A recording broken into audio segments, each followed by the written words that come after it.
Liberal royalty has helped launch embattled member for North Sydney, Trent Zimmerman's campaign as he fights for his political survival against so-called teal independence.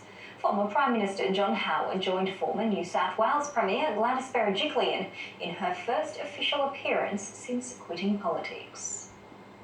Star power in the struggle to save his North Sydney seat.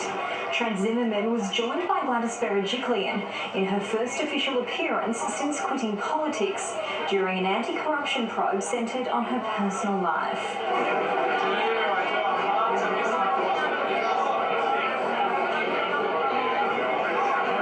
Not just a former Premier, but a previous Prime Minister also lent his support. Thank you so much for coming tonight. Great pleasure. John Howard met party faithful before showing where his own loyalties lie.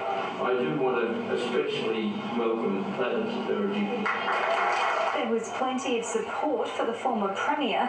Gladys, I don't want to labour the point, but all of us just know what the extraordinary leadership you provided to the state during the pandemic. This is, in fact, the first political event she's been to since she gave up the premiership in those circumstances, which we won't need to reflect on. And she actually said she was a little bit anxious about re-emerging. Gladys Berejiklian brushing off the comments before the campaign took centre stage. In North Sydney, I know that we have an enormous challenge.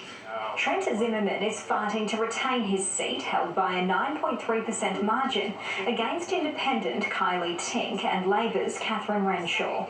The incumbent says the nation has three major challenges, including post-pandemic economic recovery and national security.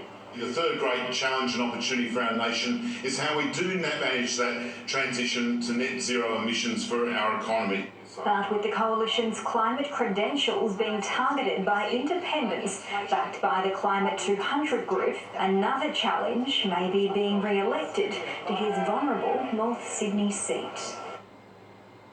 South Australia's former Deputy Premier has been cleared of wrongdoing by an ombudsman investigation on the day she defiantly attended Parliament after being told she was no longer an MP. Sky News reporter Joel Philp has the details.